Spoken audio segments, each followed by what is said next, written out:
The Empress returns by Iowa forever. Chapter 3.09 Confessions of a Fallen Student. Canterlot had fallen silent, the last flickers of daylight fading away as ponies of all sorts turned in for the night.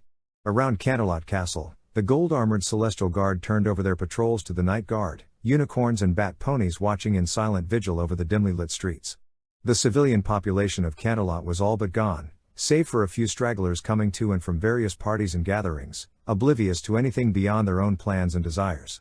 In one of the alleys near the eastern wall of Canterlot Castle, there was a flash of teleportation as Sunset Shimmer stepped back into reality. She stood in silence for a moment before growling and smashing an armored hoof into the nearby wall in frustration. "That stupid nag," she hissed. "What does she think she can do? I'm not a toddler, I'm not going to sit quietly and let her trample all over me." Sunset paused, taking a few deep breaths to calm herself as she planned out her next course of action. "No, that can wait. First, I need to speak with Celestia. Once she sees the progress I've made, she has to start teaching me about chaos." Smirking, Sunset set down her saddlebags and started off, keeping to the shadows to avoid being seen. She paused only when she spotted members of the Night Guard on patrol, ducking out of their vision until she was certain they had missed her. No need to spoil my grand return with some pony else announcing my arrival. Another minute of walking, and Sunset found herself approaching the main gate. 2 pairs of unicorns and bat ponies guarded the entrance, their gazes fixed on the darkness for any that might approach. Sunset pressed herself up against the wall, peeking around to make sure the guards were not watching her. Yes, she could just go up to them and ask to be let in, but she was Celestia's personal student. Why would she need to ask permission for anything?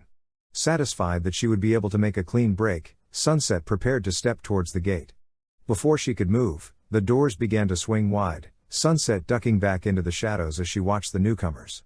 First through the gate was a young unicorn filly, barely more than a foal. Her face was pressed into a book of some kind, yet she deftly stepped around the guards as if her vision was not obstructed. Following after her was another unicorn, a stallion with a dark blue mane and a heavy build. Probably one of Celestia's guards off duty, Sunset thought. Why he brought a little ankle biter to the palace is beyond me. So caught up in sizing up the 2 unicorns, Sunset almost missed a third pony that stepped through the gate, a pink alicorn with her hair tied back in a neat ponytail. "Princess Cadence? What's she doing here?" "Don't run off, Twilight," Cadence called, trotting up to the filly and giving her a playful nudge in the side. "If you can't see where you're going, you might leave us all behind." "But I need to stay focused if I'm going to impress Princess Celestia," the little filly cried, drawing a derisive snort from Sunset. "As if a little brat like you could impress the princess. She said she wanted me to do my best before she taught me anything more advanced, and if I don't study more I'll never get that far." "You can't study forever though, Twily," the unicorn stallion said, stepping up and giving the filly a gentle nuzzle. "Come on, Cadence and I planned out a nice get-together at Donut Joe's in celebration of your first year as Celestia student. We've got a few surprises set up that even you will enjoy." "Really?" the filly asked, her face lighting up as she peeked out from behind her book. "Like that first edition of Star Swirl, the Bearded's biography Cadence told me about? Am I getting that?" "Can't tell you, silly filly," Cadence replied with another poke. "That would spoil the surprise, wouldn't it?" "I bet it is, though," the filly cried, closing her book and bouncing up and down. "This'll be the best study-versary ever." Sunset's eye twitched. Besides the sickening cuteness, there had been some information exchanged that had caught her attention. "Cadence cares for her and they say she's Celestia's student. Poor filly, they must be fooling her into being a model student." Her eyes drifted down to her sword and armor, a thought drifting through her mind. "Well, as Celestia's favored, it would be rude of me to let her delusions go unaddressed." Sunset stepped from the shadows, crossing towards the trio before speaking. "Excuse me, soldier," she said, just enough to catch Cadence and the stallion's attention. There was a pause before the stallion turned and whispered something to Cadence, the alicorn nodding before gently guiding the filly away. Sunset waited as the stallion turned towards her, watching as the filly protested against being pushed away. "Is something wrong, miss?" the unicorn asked, drawing Sunset's attention back to him. "Plenty," she started. "I find it unbecoming of a soldier of Celestia's guard to plant lies in the mind of an innocent young child." "Lies?" the stallion asked, one eyebrow raised. "I wasn't lying to my sister. What kind of freak would do something like that?" "You deceive her into thinking that she is something special," Sunset scoffed. "That she holds the ear of Princess Celestia herself. Ignoring that some pony like her could never rise to that station, you should know that Celestia already has a favored student." "Yeah, my sister." The stallion glared, pawing at the ground as he continued. Who are you, and why would you say things like that about a little filly you've never even met? Sunset was taken aback, almost recoiling at the shift in the stallion. You don't know who I am? Never seen you before in my life. From your red armor and robes I guess you're one of those mages from the Everfree Sentinels. You know, Twilight thinks a lot about you guys, but if this is how you act I don't see the appeal. Sunset sputtered, a nagging feeling growing in her mind as she tried to think of the best means to correct the stallion. Celestia would never, she wouldn't. I can't believe how blind you are. She finally said, stamping her hooves as she continued.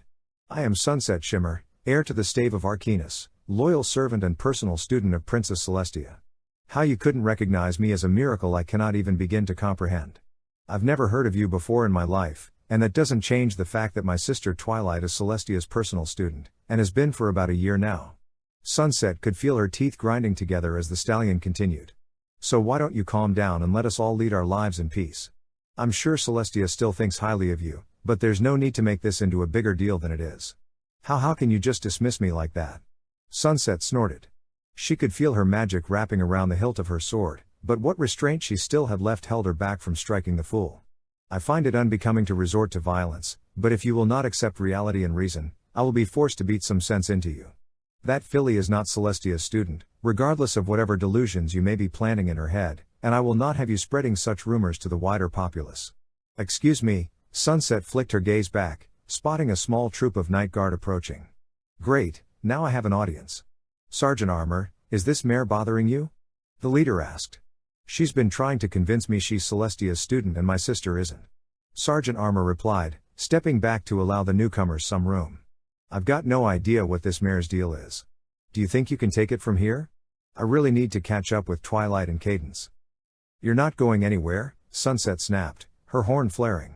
Red tendrils sprang out of the ground and twisted around the stallion's legs, pinning him while the night guard drew their weapons. Celestia would not replace me like this. She would never replace me. Take back your lies and I'll let you walk away from this. Ma'am, the leader of the night guard said, leveling his spear at Sunset's head. I'm going to ask you to release that stallion and drop your weapons. No one threatens a member of the Celestial Guard, regardless of what station they claim to hold. You stay out of this. Sunset quickly set up a barrier of magic between herself and the night guard, drawing her sword as she turned her attention back to the first stallion. I guess you leave me no choice. If you take back your lies, I might be willing to show mercy. I doubt it. The stallion lowered his head and fired off a simple missile. Sunset had no time to catch the blast. The spell knocked her back and broke her control over the tendrils and the shield.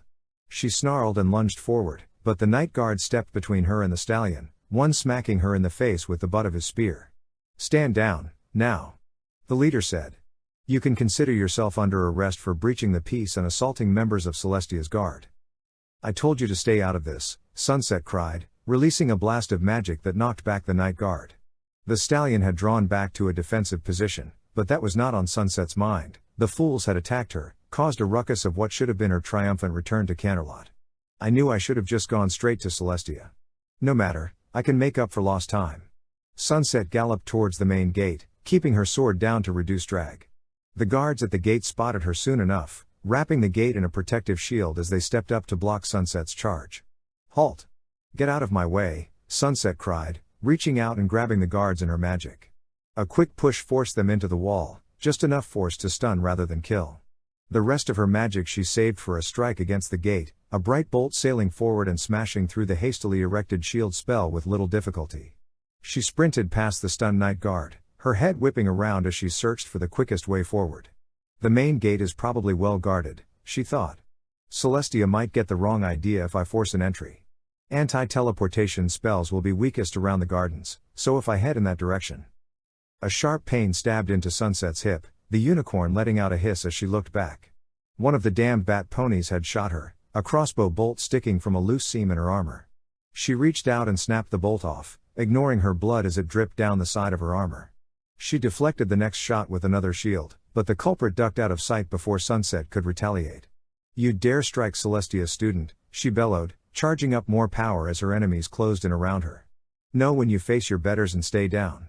Another wave of force blossomed from Sunset's horn, knocking back all but two of the night guard. The closest one, a young stallion with a blue coat and white mane, ducked under Sunset's follow-up strike and swept out with his sword, locking Sunset's blade with his own. "Get away from me," Sunset cried, twisting her blade around and bringing the pommel down on the unicorn's head. He ducked away, his horn glowing as he brought his own sword up to deflect Sunset's next strike. "How many times do I have to knock you down?" "Doesn't matter," the unicorn replied, stepping back to avoid the next attack from Sunset. "You're the one attacking Celestia's palace, not me." "How dare you," Sunset sputtered. "I would never stop mistaking my actions for treason. I am not a traitor." Sunset charged, bringing her sword down towards the unicorn's head. He sidestepped her strike, and before Sunset could follow up she felt something smack against her face. She cried as thousands of tiny particles stabbed into her eyes, her sword clattering to the ground as she pawed at her face. "Sand? He threw sand in my eyes? What kind of pony throws?" Sunset's thoughts were interrupted by the stallion bucking her in the side, Sunset tumbling away and landing in a heap near the far wall. She blinked, trying her best to clear the sand from her eyes as the stallion approached. "Stand down," he said, bringing his sword into a guard position. "You're outnumbered and unarmed. Surrender before some pony gets hurt." Sunset snorted, rage building up inside her. He was just another obstacle, just like her mother. He wanted her to give up, to accept weakness and failure, be just like all the other cowards that populated Equestria. Chaos has no use for cowardice. Burn. With that, Sunset released her spell, a modification of her normal force spell that sent a wave of fire out at her opponents. There was a flash as the spell ripped through the courtyard, Sunset squinting as she pulled herself upright and poured more power into the spell. All of them would burn for delaying her like this. Even Celestia would understand a reasonable application of force. But soon her spell cut out, the flame snuffing even as Sunset poured more power into the fire. The surprised night guard found themselves wrapped in a gentle golden glow, carried away from the inferno by the newest arrival. "That is enough," Celestia's voice rang through the courtyard, the mare herself stepping into view. She carried her sword low, her eyes blazing with light as she fixed Sunset with a glare. "Whoever you are, know that attacking my guards is not without consequence. Surrender now, and I may yet show leniency to you." "Princess," Sunset said, bowing low before continuing. "I did not mean offense, but I had to defend myself." The light in Celestia's eyes died down, and she took a step back in surprise. "Sunset?" she asked. "What are you doing here?" "I came back, Princess," Sunset said, smiling as she looked up at Celestia. "I'm sorry, but there were a few misunderstandings between me and your guards. They thought I was some madmare, trying to convince me you'd taken on some filly as a new student." Sunset. "But I'm back now. I've so much to show you. I've made great strides in my research, and I am ready to share all I've learned." Sunset. Sunset bit her lip at Celestia's cry, trying to get her excitement back under control. Excitement turned to worry as she looked at Celestia, the princess regarding her with sadness. "Why?" "Sunset, you aren't my personal student anymore. You haven't been for almost a year." "No. And no," Sunset shook her head, her face falling. "No, that's not true." "Why, you're joking, right? I was only dismissed for a short time, not cast out." "Sunset, I am sorry that I did not make myself clearer." Celestia took a step closer. "But I have nothing more to teach you. You needed to return to your home, regain the discipline and traditions of the Everfree Sentinels to further your understanding. Your mother. That old nag only held me back," Sunset cried, a lump forming in her throat as she continued. "But you know how best to teach me. You know the secrets I've been striving towards." "Secrets that are mine alone to keep," Celestia said, her eyes narrowing. "The power of chaos is beyond any mortal pony to comprehend, let alone control. The defenses I have taught you against its power are more than sufficient. That's what you might think, but I've done my research. There are paths, avenues that maybe you've forgotten. I've written them down in my spell books if you would just give me a few minutes." "No, Sunset. You can't do this to me, Princess," Sunset cried, tears streaming down her face. "I am your faithful student, your greatest student. I can control the powers of chaos, learn from it even." "You can't just," Sunset choked as the realization hit her. The filly, escorted by Celestia's niece, while no pony else paid her any mind. It was far too much for a simple ruse. But you didn't you? You threw me out." "Sunset, I never meant to." "Yes you did." Sunset screamed, slamming her hooves into the dirt as she glared up at Celestia. "You replaced me. Strung me along in my innocence and then threw me away like I was nothing. Everything you said, every word of encouragement you spoke to me during my training, all of it was a lie so you could raise up some little trollop without a care for what I could do." "Sunset," Celestia took a step forward. "I have always admired your skill, and your power. But your time as a student had passed, and it was time for me to seek out another deserving pony to teach. Twilight Sparkle is a marvelous young mare, and I feel the two of you would have much to learn from one another. No. Sunset snarled, drawing more magic towards herself. I am not trash that can be easily replaced. I am Sunset Shimmer, heir to the Everfree Sentinels, and I am beyond any upstart filly you could think of to replace me. Sunset, Twilight did not replace you. Then teach me. Sunset stamped her hooves again. Teach me the powers of chaos. Teach me all the information you know, so I can truly become all I was meant to be. Don't hold anything back, I am more than ready. Celestia said nothing, watching Sunset with a pained look as the younger mare growled. Finally she spoke. Sunset, she said, closing her eyes. Chaos is too much for any pony besides me to safely handle. Defend against, yes, but handle? Only a pony with a completely calm mind, an earnest desire to shun evil, could even begin to glimpse what I have seen. A pause before Celestia's eyes opened, her gaze cold. And if this is how you react to such a minor setback, then I was completely right to withhold that knowledge, as I have since Mimic Sparkle herself held the position you now claim as yours alone. That's because they were all weak, just like you. With that, Sunset launched her attack, another beam of light racing towards Celestia. The princess barely even moved, a golden shield rising to intercept the blast and send it right back at Sunset. Sunset tried to raise a shield of her own, but the bolt struck with far more force than she anticipated. She was knocked off her hooves, slamming into the outer wall of the palace with enough force to break the stone. Sunset collapsed in a heap, taking several choppy breaths to regain her senses as Celestia stepped forward. Sunset, please, the princess said, her voice wavering. End this madness. Come back to your senses and become the bright young mare I once knew. You cannot control chaos, and you cannot defeat me. Please, she reached out a hoof towards Sunset. Let go of this path. Sunset looked at Celestia, then down at her hoof. It would be easy, just give up and accept failure. All those who came before her had likewise given up, why not her? Sunset glared up at Celestia. Never. I'll never give up, not until I have taken what is rightfully mine. Before Celestia could say another word, Sunset shifted her magic. Her teleportation spell would not be precise, but it would get her away from Canterlot and out of Celestia's immediate reach. She found herself lying in a forest, the surrounding trees looming over her in the dark. Now that she was alone, she could think. Celestia had betrayed her. Tossed her out for some usurper.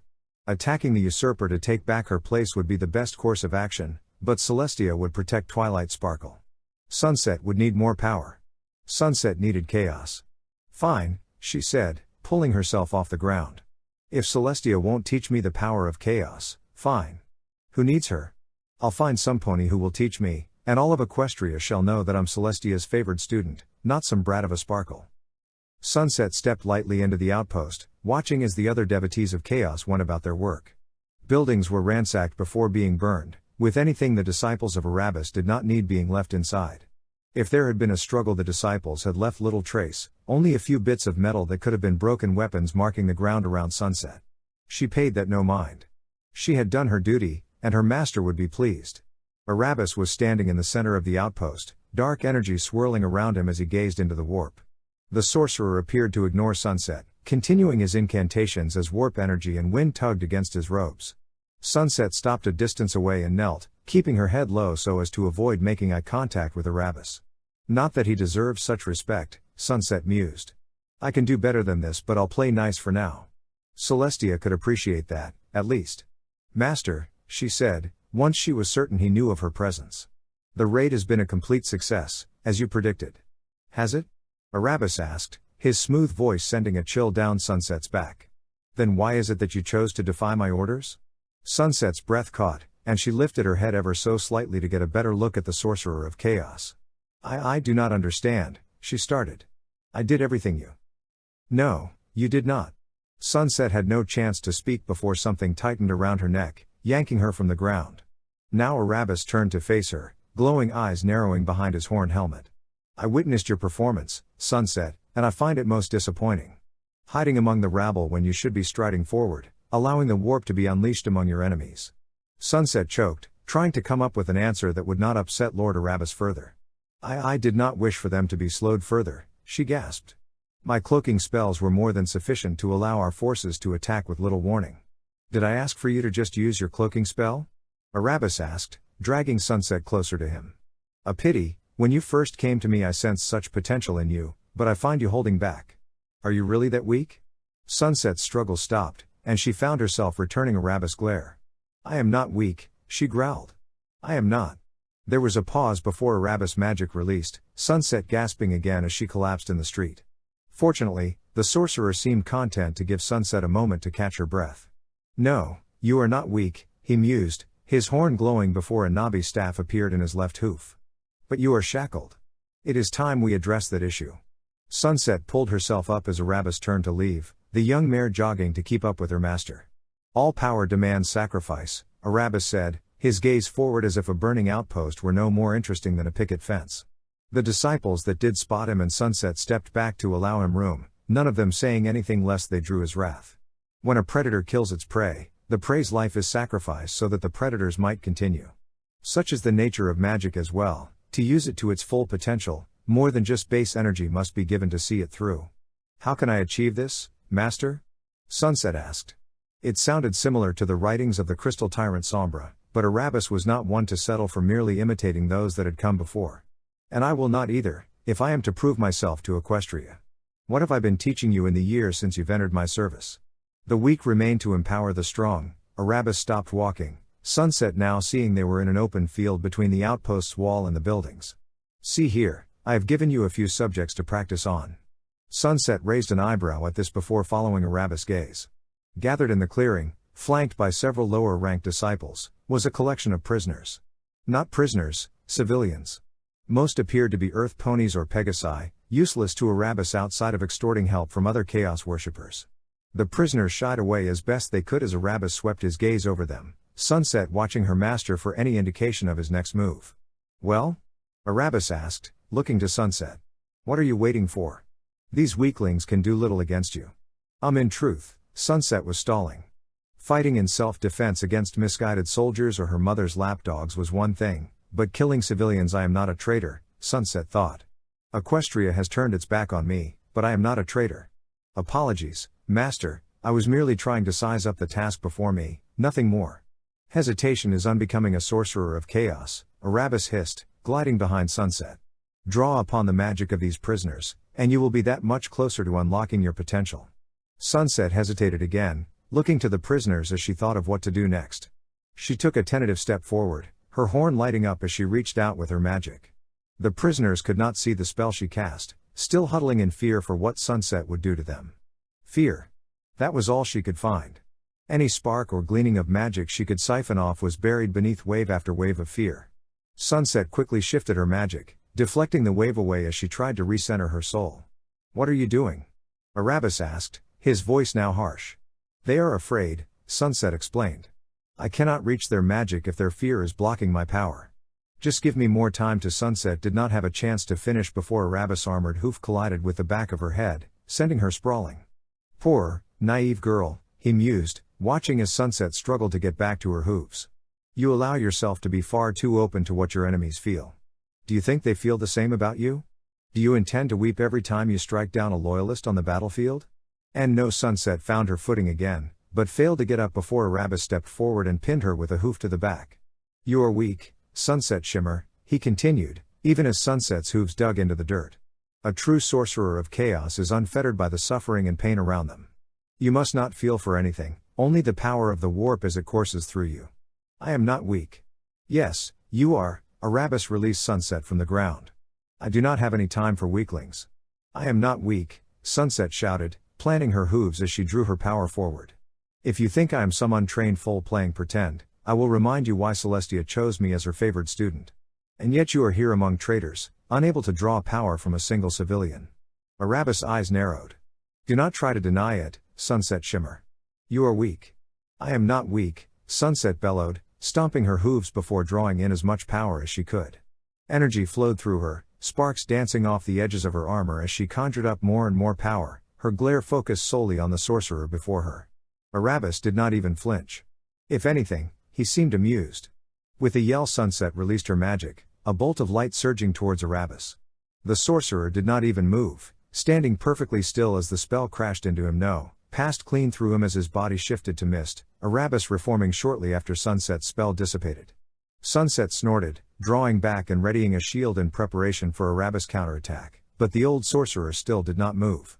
"Well done, Sunset," he said, causing Sunset to raise an eyebrow in confusion. "You might only do so subconsciously, but even then I will consider it a success." "Do what?" Sunset asked, allowing her magic to subside as she looked about in confusion. Inevitably her gaze fell upon the prisoners, 4 of the ponies lying cold and motionless.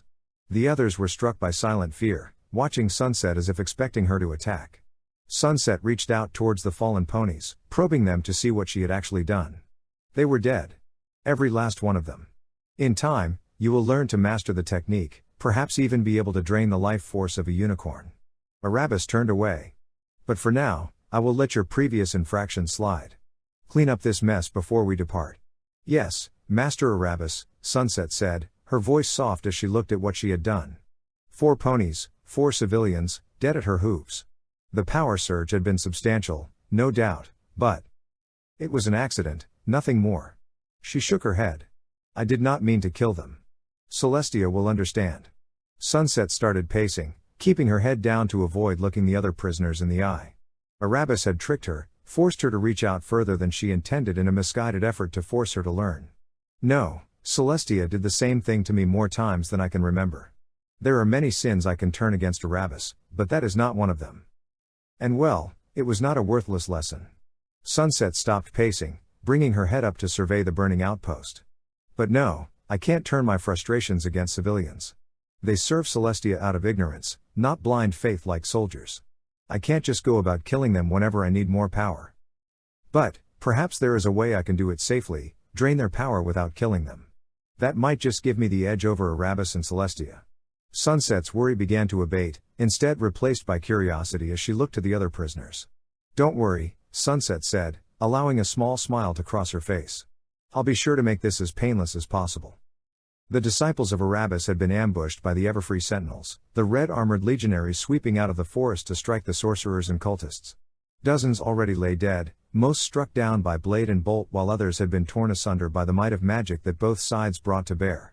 At the center of the melee was Erebus himself, calling in defiance against the attackers as he conjured greater and greater spells to try and throw back the loyalists. Sunset Shimmer paid little mind to what her master was doing. All she cared for was the power. It flowed through her like a wave, every part of her body tingling as she drew upon the might of the warp. It crackled across her blue and gold armor, scorching the earth beneath her hooves and lashing out at anything that dared to draw close. It filled her vision, her eyes glowing with it as she smirked at the small squad of sentinels, forming up to try some semblance of defense against her. This was true power, the likes of which the peons of the Everfree Sentinels would never understand. "You think to haul me back to your pathetic princess in chains?" she said, her smirk growing as she drew forth even more magic. "My mother is a fool if she seeks to contain me. For that, you all shall suffer my wrath." With that she released her power, 5 blue bolts blossoming from her horn and rushing forth towards the defending legionnaires. Try as they might, they could not raise their own shields in time, Sunset's bolts blasting through them to leave nothing but ashes. She chuckled, stepping back as Chaos Legionnaires of Erebus Cabal moved forward to take their place, eager to reap a slaughter upon the sentinels. "Well done, Sunset," a soft voice whispered from her side. She did not turn to meet her mentor, the old sorcerer drifting about as he continued. "Your mastery over the warp continues to grow. Do not suffer those that try to hold you back, destroy them all, let them be the ones to suffer." "Yes, yes." Sunset smirked, drawing forth her power once more as she stepped away from Erebus. "I am Sunset Shimmer, the most powerful unicorn of this era. Celestia's parasites will cower before me." With that she threw herself towards another squad of legionnaires, blasting away with her magic once more. She had no need for a blade, the warp alone was her weapon, precise shots smashing apart armor and flesh as she advanced. She giggled, dancing about through the carnage as she continued her onslaught, heedless of whoever was caught in the blast zone. Ally, enemy, what did it matter? All that mattered was the power she wielded. She launched another spell towards one unsuspecting group, only to watch as it shattered against a turquoise shield. Growling in frustration, she turned to face the caster, drawing more power as she sized up the newcomer. "Hello, mother," she spat. Sunset Shimmer, her mother looked like an older version of Sunset, dressed in red and gold robes and wielding a great stave marked with a bronze eye. Her face was set in resigned determination, as if Sunset's madness was but another fact of life. "Do you not feel any pity?" "Why should I?" Sunset asked, smirking again. These fools only tried to slow me down, to make me weak like them. It was only natural that I abandon them to their fate. They were your friends, Sunset. Her mother cried, slamming the butt of her stave into the ground. They fought and trained alongside you all your life. And you would slaughter them all in cold blood? Don't try to guilt me into begging forgiveness, Mother. Sunset stamped her hooves before continuing. I was right to break away from them, from you. These last 10 years I have explored power beyond all comprehension. I am stronger, more learned, better than you in every way. Even the gods tremble at my name. Her mother said nothing at first, merely giving a weary sigh as she brought her stave around. Oh Sunset, she said. I had hoped that perhaps, somewhere you still had some part of you that was not completely overtaken. Sunset scoffed. Why in Equestria would she care about that? You couldn't even handle the truth that I was greater than you. Sunset drew up her magic once more. Just accept that fact and die like all the others. With that she fired, a bright blue streak racing towards her mother's head. The elder unicorn blocked easily, the staff of Arcanus flashing as it reduced the spell to nothingness. Sunset growled and charged forward, casting another bolt downward to kill the great mage, but her mother vanished in a flash of light, appearing off to the side to strike Sunset with the stave. Sunset gave a grunt as the stave collided with her, her armor flexing to absorb the impact as she was knocked away. She found her footing soon enough, just as turquoise ropes lashed out from her mother's horn, looping around her legs and pinning her to the ground. Ha! You think to restrain me with such basic spells? Sunset cried, pouring more power forward until the restraints crumbled to nothingness. You let your power control you, rather than controlling it yourself. Her mother said, her voice even. I have nothing to fear from you. Then you are just as stupid as I remember. Sunset fired another bolt, the very earth splintering as the spell streaked overhead. Her mother's shield took the brunt of the attack, but it was still enough to knock her off her hooves. With a roar Sunset charged again, horn blazing as she aimed for her mother's head. But once more the elder mare teleported away, Sunset finding only air as her mother reappeared 4 meters to her right. Sunset whipped back around, tossing a fallen sword towards her mother. Her mother deflected the projectile easily, but could not stop Sunset as she came barreling back in. She grabbed the sword and swung again, the blade clashing against the staff of Arcanus with little effect. Growling again Sunset struck, pouring more power into her strikes to try and overwhelm the elder mare, but her mother easily deflected the attacks before releasing a blast of magic into Sunset's chest. Sunset tumbled head over hooves into a heap of dead Chaos Legionnaires, shaking her head to clear her vision as her mother circled. No, she thought. No. I will not be defeated here. She got back to her hooves, drawing back her power once more as her mother approached. You cannot defeat me, Sunset. The older mare said, lowering her stave before continuing. Chaos has made your form unrefined, your mind weak. My mind is not weak, Sunset growled. I am the only one on this damn planet who truly understands what we face, what we can achieve. You were too blind, and Princess Celestia was too scared. I can control the powers of chaos, and they will bow before my might. Don't delude yourself, Sunset. No one can control chaos save Celestia herself, and if you deluded yourself so far in your treason. I am not a traitor, Sunset roared, charging forward while releasing another magic missile at her mother. The great mage dodged, stepping back as Sunset lobbed spell after spell against her opponent. Her horn had started to ache from the strain, but Sunset's rage dulled her to all other stimuli. Celestia betrayed me. You betrayed me. You always sought to hold me back, to turn me away from the truth. Well, no more. Once you die here I will truly be superior to you, and no one will ever doubt my skill again. Your skill is not in doubt. Your sanity, though, remains in question. Sunset ignored her mother's counter. Planting her hooves again, she focused her power once more, magic writhing around her as she took aim at her opponent. She could feel slight pain forming at the base of her horn, but that was nothing to slow her down. A true show of force would end this, and she would be the only one left standing. It was only after an audible crack echoed through her mind that she realized something was wrong. Wait, she cried, watching as the light around her horn grew to blinding levels. Slowly she lifted off the ground, dragged into the air by the mystical forces pouring in through her horn. Her mother drew back, a look of shock growing on her face. Sunset, you are drawing too much power, she cried. Release it before you lose control. I can do this. Sunset wiggled in an attempt to reach the ground again, but only succeeded in flailing helplessly. The power continued to build, pain shooting down Sunset's horn and her spine. Flashes of pain stabbed into her back, under her armor and through her body, causing her to twitch even as she flailed. She thrashed her head around, searching for something, anything, that could break the hold the warp had on her. It's too much. I can't control it. Sunset thrashed harder, the pain shooting down her back once more. Master Erebus. Help me. No. The sorcerer was nowhere near Sunset, but she could feel his voice boring into her mind. You have the strength and power to control this inconvenience. Master the warp and calm the storm. Take your place as a true sorceress of chaos, or are you so weak that you cannot fight back?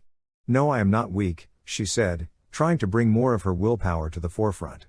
It was just a little bit of magic slipping away from her, nothing she had not handled before. I am not weak.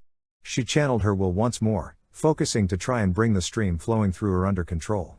It wavered, the pain running down her back fading ever so slightly, and Sunset allowed herself a smirk as she wrangled the magic back under her control. The smirk vanished as soon as it appeared as a deafening crack echoed through her mind, Sunset watching in terror as fragments of her horn spiraled away into nothingness. Now, the warp surged in, Sunset going rigid as it tore through her body and soul. She screamed, her tears turning to steam against her cheeks as the warp lashed at her mind, her body useless against the onslaught. Sunset let out a short gasp as a hoof rested on her shoulder. Let go, Sunset. Mother? She stammered, trying and failing to look at the older mare. I can't, the warp is overpowering you. If you try to fight it, it will only destroy your soul completely. Sunset could not respond, only gasp as she felt another line of magic flowing in to break the storm. Let go, Sunset. It was counterintuitive to most handling of magic. You never let go, you did not allow the warp to overtake you. That was just the quickest way to madness, death, and failure, but then, that was only in the case where there was not a veritable river of power flowing into one's skull. And with her horn broken, Sunset had no safe conduit to fight the flow, no way to stop from becoming a red smear across the ground. Instinct screamed at her to hold on. Against all else, Sunset let go. The pain flashed again, but now Sunset could feel a second force pressing into the tide. She still could not move, but out of the corner of her eye she could see her mother drawing close, her own horn and the staff of Arcanus glowing bright as she drew off the deluge of magic. Wind whipped around the two, spirals of magic drawn away to fade into nothingness. Spirits of the Imperium, hear my voice, her mother chanted. I am the scion of Arcanus, great mage of the Red Order. Release now this child, for she is not yours to take. In the name of the princess of all Ponykind, you will heed my words. Sunset winced again, the pain reaching a crescendo even as her mother poured in more power.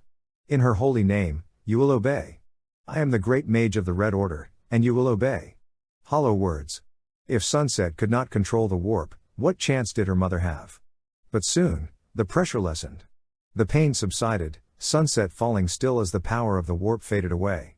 She hung limply in the air, taking a few shallow breaths as she came back to reality, her mother's magic slowly fading away. Finally, as the last trickle of power flowed away, Sunset collapsed in a heap, the remnants of her armor clattering about her as she hit the ground. The pain may have subsided, but she could feel it lingering. Well, I suppose this was unavoidable, she could hear Lord Erebus saying. A shame that I have wasted so much time on something so fragile. Perhaps you, oh great mage, may be more willing to listen to reason. This was answered by a blast of magic.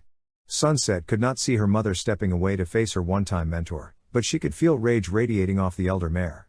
You twisted my daughter into a monster. Her mother growled.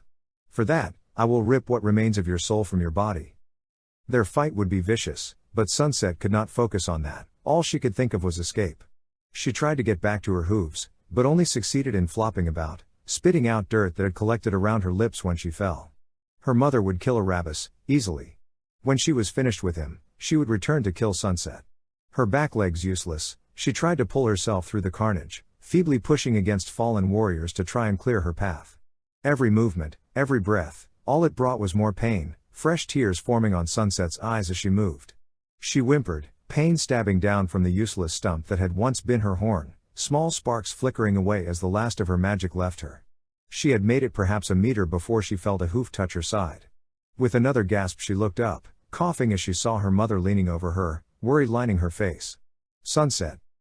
Mother, Sunset said, her voice ragged. Please, spare me. Sunset, I have no intention of killing you, the older mare said, pushing a few strands of Sunset's mane away before kneeling next to her. I had only hoped to save you before you went too far. I'm sorry, Mother, Sunset cried, tears flowing freely now. I only ever wanted you to be proud of me. I wanted you to see just how much I knew, and now Sunset fell silent as the realization fell over her. 10 years she had embraced the darkness, the simmering madness that was chaos. 10 years of unbridled fury, lashing out at all that dared to stand in her path.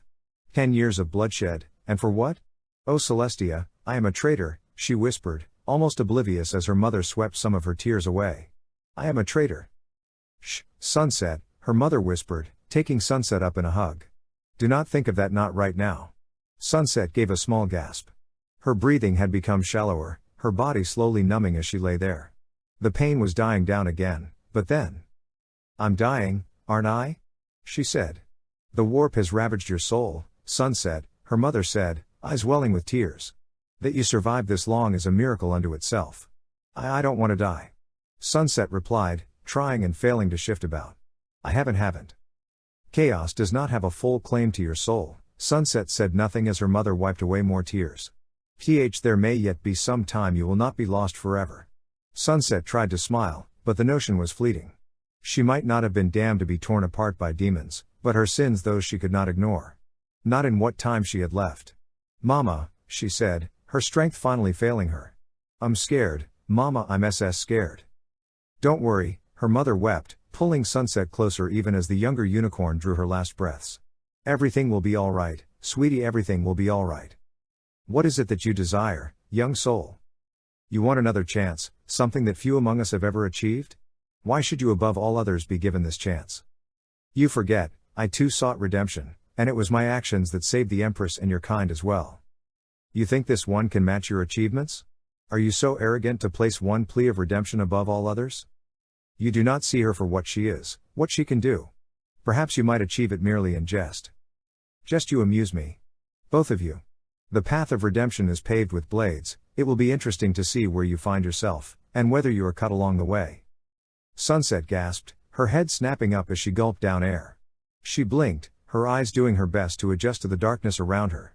What happened? She thought, trying to look around and make sense of where she was. She was in a cathedral, that much she could tell by the sweeping columns and broken frames that once held stained glass. The roof had caved in, stone and metal having smashed the pews beneath to splinters, and above Sunset could see a red sky filled with smoke. This isn't the germane frontier, she stammered. Where am I? And why is my voice so squeaky? She tried to stand, but only succeeded in flopping over, and as she tried to right herself, Sunset found herself gasping at the sight of her body. Sunset's coat was gone, replaced instead by pink flesh. Her legs were longer and skinnier, ending in wide feet and almost comically small toes. Her forelegs ended in odd appendages tipped with spindly digits like a griffin's talons, though her nails were flat and rounded to almost uselessness. Whatever she was, she appeared to only be a child, and her magic was nothing more than a faint pulse at the back of her mind. Sunset tried to scream, but the words died in her mouth as she looked herself over, trying to make sense of what had happened. A commotion near the front of the cathedral drew her attention. A larger creature had stepped through, stopping once it had spotted her. It was dressed in light green armor and pants, a reflective cloak wrapped around its neck. Its arms were bare, revealing an intricate swirl of blue tattoos Sunset could only guess at the meaning. The weapon it carried resembled some of the cannons she had seen the iron hooves working on, though it was much smaller and more streamlined than anything they produced. The creature leaned out the entrance and called out in some weird language, a reply summoning a new group of its brethren that quickly moved into the cathedral. Sunset had to flee, but with her legs useless she could only flail helplessly through the rubble. She heard something call to her, and looking over her shoulder revealed a new creature among the group. This one was dressed in a blue and red uniform, a tall cap on its head and a sword in its hand. It's going to kill me, she thought, scrambling back until she bumped against the ruined altar. Stay away, she cried, trying and failing to summon her magic. I don't want to die. The creature stopped, some of the sternness in its features falling away as it regarded her. It knelt, setting its sword down as it reached out a hand and spoke to her in a different language than the first one had. Sunset shied away, trying and failing to put as much space between her and the creature. The creature drew back for a moment, then reached out its hand again and spoke, soft words reaching Sunset even if she did not know what they meant. One word stood out, though. Namen. That's Germain, isn't it? It wants to know my name? Sunset, she stammered. My name's Sunset. The creature paused, its face drawn with confusion. Sarai? It asked. Namen est Sarai? Sunset opened her mouth to correct the creature, but she stopped herself. Maybe Sarai is Sunset in its language, maybe it wants to help me? Sunset looked at the creature, and as she chewed her lip she gave a small nod. The creature showed a hint of a smile before gesturing to itself. Johannes Olivier Sunset missed the rest of what the creature said, but once more she managed to pick out another word. Come. This creature wanted her to come with it. Sunset hesitated again. Yes, the thing had not tried to kill her, but it could have been a trap. Find an innocent little whatever she was, lure it in with promises of safety, and then gut her and leave her for dead. She needed to get back home, make things right, and she couldn't do that if she... There was a massive explosion, small bits of rubble raining down on Sunset and the others. She screamed, curling up into a tight ball as the others cried out to one another. Johannes ducked forward, scooping Sunset up in its arms before turning towards the door. Sunset squirmed, trying and failing to free herself as the creatures darted back out into the street. Right into hell. More of the creatures surrounded her, some taking cover behind shattered remains of buildings and great metal structures she assumed were vehicles. They were all dressed similarly to one another, with light armor and reflective cloaks, though some appeared more lightly built than others. Along the ground were bodies, dozens of them, some dressed like her rescuers while others wore very little. It was the latter that caught Sunset's attention, as instead of proper armor they wore dirty rags and scraps of metal, their bodies marked with tattoos and symbols that made her eyes ache. Marks of chaos. These things fight chaos. Sunset drew closer to Johannes, even as bright beams of light zipped overhead. Magic? No, it was too uniform, and when it struck some of the other creatures the light seemed to wink out. The wounds left behind were much more gruesome, with those not killed instantly screaming in pain as flesh and blood were blasted away. They dashed behind a fallen statue, Johannes placing Sunset down as it shouted to its fellows and pulled out a boxier-looking weapon. Sunset had no time to react before it raised the weapon, thunderous bangs exploding across her hearing and forcing her to cover her ears. She barely noticed as Johannes ducked back down, crying out as a new flurry of shots struck the statue, showering Sunset with bits of rubble. Overhead was another roar, Sunset watching as a flying machine of some kind swooped down towards them. It was painted red, the only break being a white symbol resembling a drop of blood with wings. Leaning out of the front were golden figures not unlike the creatures around her, all of them carrying swords and axes wreathed in blue light. The newcomers leapt from their transport, gracefully descending into the fray with winged backpacks of some kind. Sunset did her best to turn away, hunker down more so she could avoid detection. She felt something tug against her shoulder before she was lifted off the ground. One of Johannes' fellows had picked her up, cradling her like any other child.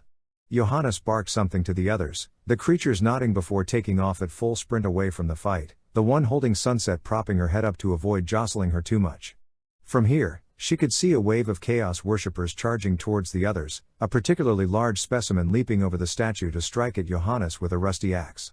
Sunset could not look away. Johannes sidestepped the strike, bringing its sword down to neatly chop the chaos worshipper's legs off at the hip. The creature's torso flopped to the ground, giving Johannes enough time to step up behind it and shoot it point blank in the back of the head, the traitor's head vanishing in a plume of red. All the while Johannes' expression barely changed, as if battling against these zealots was as boring as brewing a cup of tea or rearranging a shelf. Even the bravest in Equestria would have had more of a reaction. As she was led further away, Sunset could do nothing else but marvel. Fits, you say? That is the best way to describe them. Frequent headaches, claims of hearing voices that are not there. And you did not think it wise to report this when they first started occurring? I have a regiment to command, apologies that I could not send one report concerning one child. It seems, Commissar Olivier, that you have a special attachment to this child. Sarai is like a daughter to me, yes. I had sent recommendations to the Schola Progenium to begin her training for the commissariat. That is to be put on hold. The description of her symptoms indicates to me that she is a psyker, possibly a telepath of some sort. As a representative of the Holy Ordos, it is my duty to secure all possible psykers for sanctification and induction into the proper channels. Lord Marcos, if you are thinking. She will be well treated, Commissar. I will make special note that she is to be trained for some further use than fueling the Astronomicon provided. Of course, she transitions well into her powers and does not die from her training. I suppose I do not have much of a choice, do I? No, but understand this will be for the betterment of the Imperium. It was a bad dream. Sunset was sure of it. Her father had come into her tent, speaking to her about some man that needed to take her away. She had resisted, of course, crying out that she wanted to stay with the Tanith and with him. The man, Marcos, she remembered, had come in and offered her something, and after that, It's all a bad dream. I'll wake up and then father will be there. We'll have tea, just like all the other times. The first thing she could hear was screaming. Not the shouts of commands or a warning, just screaming. Hundreds of voices, all screaming over one another like hundreds of wounded and dying, inarticulate pleas of aid from Medicaid that would never come. Sunset furrowed her brow, trying to force the screaming from her head, but the rattling of chains broke her concentration as she opened her eyes. She was in a black room, only a few dim lights to keep her from total darkness. Ahead of her was a metal door set within a reinforced frame, marked with faint scratches as if something had tried to claw its way out. Sunset looked down, spotting the thick shackles that chained her arms and legs to the floor. The uniform her father's soldiers had made her was gone, replaced by a thin white slip marked with a black eye that did little to shield her from the cold. She tried to move, but the shackles held her fast, the rough edges cutting into her wrists and leaving deep red marks on her skin. This was real. This was a nightmare. Is someone there? She called, hoping that the screaming would die down. If anything, her words only made it louder. Please, is someone there? I don't want to be here anymore. Please, let me out. She pulled forward with her arms, hoping to find a weak spot in her chains, but she only succeeded in scraping her hands against the rough ground. Small cuts opened up on her fingers, drops of blood splashing to the ground as Sunset's worry grew. Please, let me go. I want to go home. The screaming began to die down, but now a new sensation replaced it. Numbness, as if Sunset had been plunged headfirst into a tank of ice water. The numbness bored into her, sinking into her muscles and bones as she fell still. While she could no longer hear the crying of hundreds of souls around her, Sunset's own soul began to sink as she felt nothing. Not even her own breathing or the chains around her limbs. She shivered. At least the screaming was close to something she knew. This left her no room for comfort. The door in front of her shuddered before sliding open, Sunset stumbling back as far as her restraints could allow her. In stepped two women dressed in gold armor, followed closely by a man dressed in white Medicaid robes and another dressed in red and silver. In the darkness Sunset could barely make out who stood before her, but as the second man drew closer she recognized the face of Ibrahim Marcos, the man who had started this whole mess. You're awake, Marcos said, his voice cold. Where am I? Sunset stammered, hoping that speaking would be enough to ward off the numbness. If anything, it had only increased when the women in gold had entered. Where's my father? I want to go home. That is no longer an option for you, child. Marcos replied. You have been identified as a psyker, and thus you are now in official charge of the Holy Inquisition and the Emperor of Mankind. Please I don't want to be here anymore. Sunset tried again to loosen her chains, but the metal merely dug deeper into her skin. Please let me go home. The only reason I am speaking with you now is that your father insisted you be given special care. I usually do not suffer sympathetic fools, but one can hardly argue with a commissar even in the best of times. Sunset fell still for a moment, allowing her arms to drop to her side as Marcos stepped towards her. Do not think that gives you any freedom, lest it put mad ideas of escape into your mind.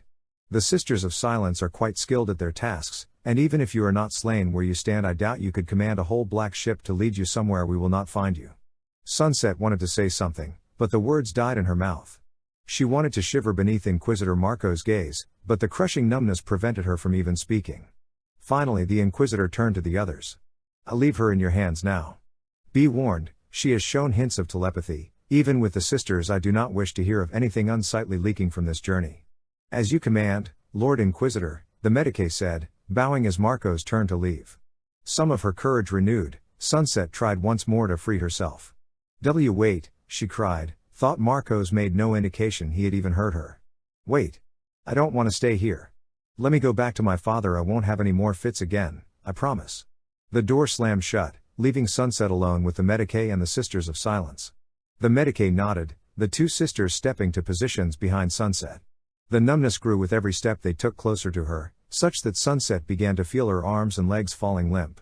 Subject is female, Tanith stock mixed with Cadian, aged 5 years, the Medicaid said, circling behind Sunset while paying no heed to her cries. Initial reports indicate telepath. Full analyses will confirm if suspicions brought on by Lord Inquisitor are true. We'll begin testing now. Sunset tried to turn to see what the others were doing, but she could only see the Sisters of Silence looking passively ahead. Once more she tried to break free, only for the chains to hold her back as the Medicaid pressed some kind of helmet onto her head. Let me go. She screamed, thrashing about as the Medicaid continued his work. I don't want to be here. Let me go. Sunset's was cut off as pain flashed through her, every nerve and receptor in her body firing at once.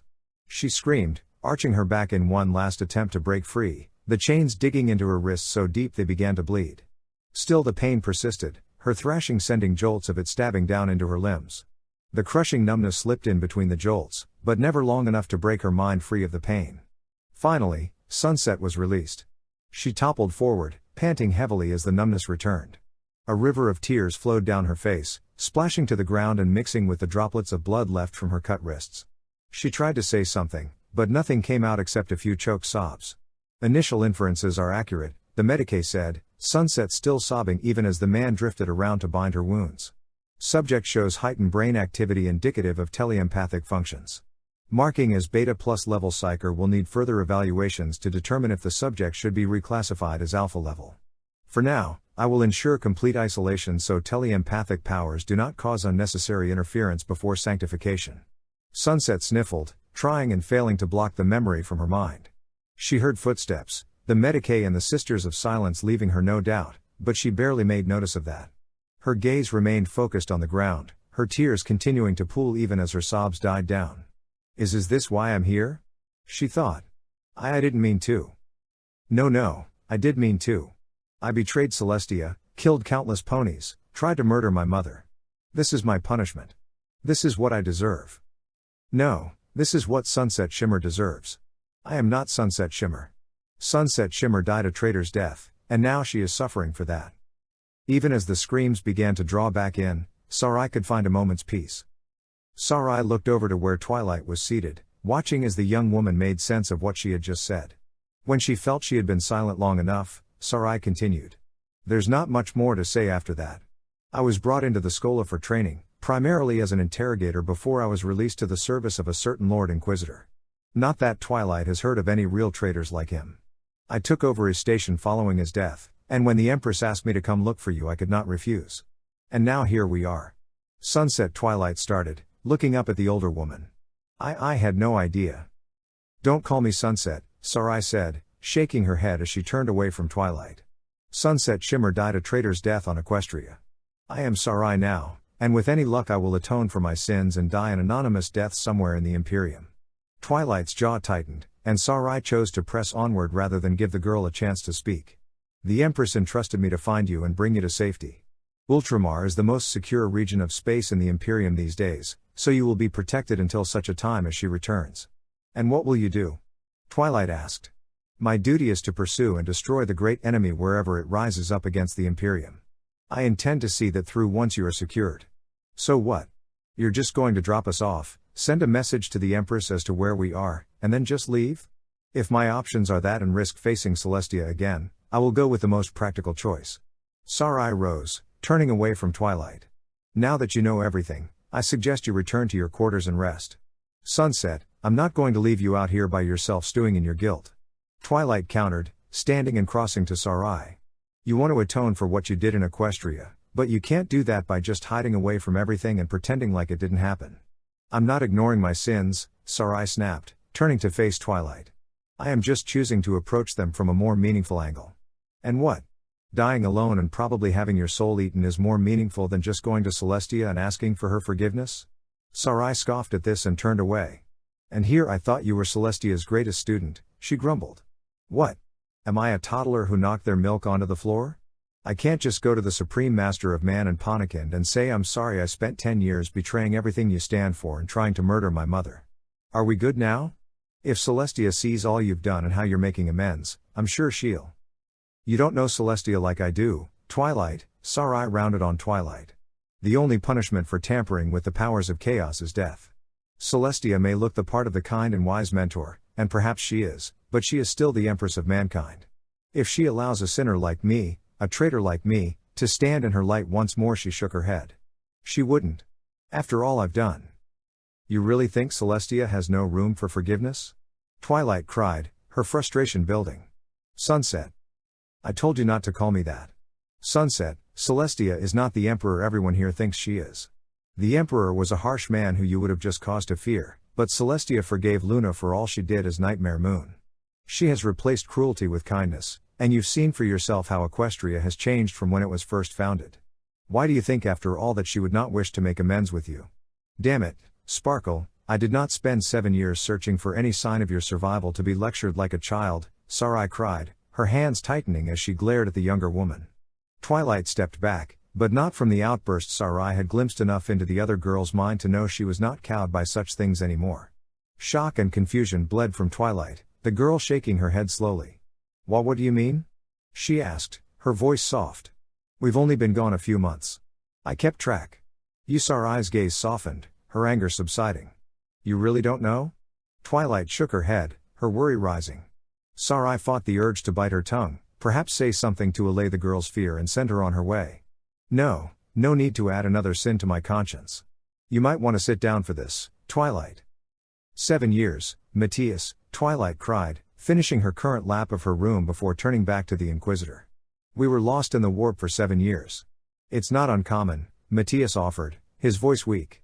And with the kind of punishment we've taken, what with the warp storm and the attack on Solemnus, it's not surprising that. How is that supposed to make me feel better? I'm just as surprised as you are at this development, and I assume my panicking will not make it any easier for you. True. Twilight shook her head. But that's not important now. We're 7 years off schedule. What's been happening since then? I know I shouldn't have run off from Sunset like that. She probably knows what has happened since we left Rin's world. Is that dark god still a threat? Are the Primarchs doing all right? Is Celestia? She stopped, her panic rising again. Why isn't she here? If it's been 7 years, surely she's aware we're missing, but it seems like she sent Sunset out here to find us when we first disappeared. Why hasn't she come looking for us? Why haven't I been able to reach her? Warp interference? Matthias offered. And is Sunset what you're calling Inquisitor Sarai now? She wouldn't just leave me alone unless she knew I wasn't in danger, Twilight continued, ignoring Matthias as she kept pacing. Maybe, oh no, what if something happened to her? What if we were all wrong and the Dark God could really manifest in reality, and what if he kidnapped Celestia, and what if? Twilight, worrying like that won't do anyone. I know that. It's just Twilight's energy finally gave way, and she dropped down onto her bed and buried her face in her hands. I don't know what I'm supposed to do anymore. I thought things were getting better when we found the element of laughter and Sunset rescued us, but now Twilight dug her fingers into her scalp, trying to think of a way forward. Pacing was doing her no good, and talking with Matthias or the others seemed to only add to her fears. Princess, why is this happening? Why now? Twilight flinched as she felt Matthias rest his hand on her shoulder. I know this has been a trying time for you, he said. But remember, we're here to support you through this. You're a talented psyker, Twilight, and I know you will regain contact with the Empress soon enough. Just don't lose yourself to despair again. Thank you, Matthias, Twilight whispered, lifting her head to look the Inquisitor in the eye. Can I have some privacy for now? I'm going to try and contact the Empress again, and then probably get some more rest. Take all the time you need. And with that, Matthias broke away from Twilight, stopping briefly by the door before continuing onward. Twilight sat up, wringing her hands as if waiting for Matthias to return and talk her down a better path, but when she was certain she was alone, she closed her eyes to focus. That proved to be a much more difficult task than she had anticipated. 5 times Twilight felt her soul calming, the whispers of the warp drifting through her mind, only for some flare or worry to rise up and drive her back to reality. She chewed her lip, doing her best to keep her frustration at a minimum as she tried focusing again. Frustration led to accidents. Twilight would not allow that. After another failed attempt at focus, Twilight heard a knock at her door. Looking up, she was surprised to see Sunset standing in the doorframe, the older woman massaging her arm in uncertainty. Sunset? I'm not. Never mind. Sunset shook her head, stepping into the room and taking a seat across from Twilight. You left in such a hurry after all I said. I wanted to make sure you were okay. Oh, Twilight looked away, her hands tightening around the hem of her skirt. Thank you. There was a lengthy pause, neither one of them saying anything for nearly a minute before Sunset spoke. Twilight, she started, I'm sorry that I yelled at you like I did. My past is not exactly something I enjoy talking about.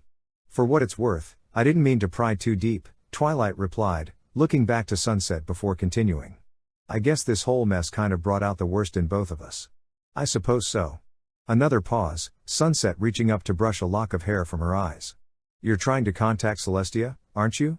It's about all I can do right now, Twilight said, sighing as she sagged forward. But with everything going on, now that I know we're 7 years later than we should be, I just can't get myself to focus. Focus is a tricky thing like that, Sunset replied, giving a short nod. I suppose the only reason I got so good at telepathy was because I shut out everyone and everything around me. A pity I can't do that anymore. She reached up and tapped her headband. You, at least, can turn off your powers without outside assistance. I guess yet another pause. Try contacting her again. Twilight blinked and looked back to Sunset. Well, I'll try, but if I can't focus, what good will? Let me handle that, Sunset said. I can use my power to calm your senses. Then, you will be able to reach Celestia. But if your soul is linked with mine, even if only a little, Celestia will be able to sense your presence as well. That would only be if you were using my magic as a telepathic conduit, not a support. Sunset waved her off. Twilight, remember I wrote the book on this sort of thing. I can calm your mind and let you find Celestia, and she will be none the wiser. Twilight said nothing, her hands still tense as Sunset continued. Look, if nothing else it will set your mind at ease. That's more important than my own ideas of redemption right now. Okay. Twilight allowed some of the tension in her body to subside, relaxing even as Sunset reached out and took her hands in her own. What do you need me to do? Exactly what Celestia trained you to. Sunset replied. I'll take care of the rest. Twilight nodded, closing her eyes as she cast her soul back into the warp. This time, though, a calming feeling fell over her the deeper she delved, tension in her mind and body ebbing away almost to nothingness. She waited, spreading her soul out as far as she could in an effort to broaden her search, her hands tingling as Sunset's own power brushed up against hers. She opens her eyes to find herself standing alone. She stands on a violet disk, but the Eldar is nowhere to be found. Instead, she senses a shift in the Imperium, the flickering of a new presence at the furthest reaches of her consciousness. She turns, reaching out to try and focus on the source of the shift. Steadily the energy grows, a familiar warmth washing over Twilight as she reaches out. Princess, is that you? Twilight takes a step towards the source, her eyes brightening as it flickers and dances just out of reach. Each step she takes, however, does not bring her any closer to the source. It has to be her, she thinks. But why can't I reach her? Princess, can you hear me? She asks. The source flickers, but there is no further response. Twilight's shoulders sag, her head drooping as she makes sense of what has happened. Princess, I had thought you'd be here, that everything you said about the warp and time was true. She sighs. Maybe it is, and maybe the universe is just trying to break me again. A pause. The source flickers once more, but there is no further response as Twilight looks up. They need you, Princess, Twilight continues. They need you now more than ever. I don't really know what all is going on, but the Imperium needs their Empress. They need you, I need you. Another sigh as Twilight tries to think of what next to say. I know this message will reach you, you've never let me down before. And with that Twilight broke her connection to the warp, her eyes opening as Sunset drew her hands back. There was a pause before the older woman spoke. Well? She asked. Twilight started, massaging her arm again as she looked away from Sunset. I thought just for a moment there, I thought I'd found her. Another pause before she looked back to Sunset. But if I did, she can't reach me either. Maybe whatever caused us to get flung 7 years ahead must have affected her as well. Maybe. Sunset shook her head. But just the fact that you may have found her is reassuring enough. We can try again tomorrow when you are more rested. You mean? Twilight asked, her eyes lighting up. You mean you are going to help us? For now, and I still intend to leave once you do make contact with Celestia. Sunset rose, straightening out a few wrinkles in her clothes before turning towards the door. But Celestia is the Empress, and far be it for me to go against my oaths to the Imperium and to her for whatever reason. It was not the answer Twilight was hoping for, but it was better than a straight no. She opened her mouth to speak again, but Sunset was already out the door before she had the chance. Twilight waited, as if expecting Sunset to return and talk with her further, but when that did not appear to be the case, she sighed once more. 7 years, she whispered. Princess, wherever you are, I pray you return to us soon. End of chapter 3.09, Confessions of a Fallen Student.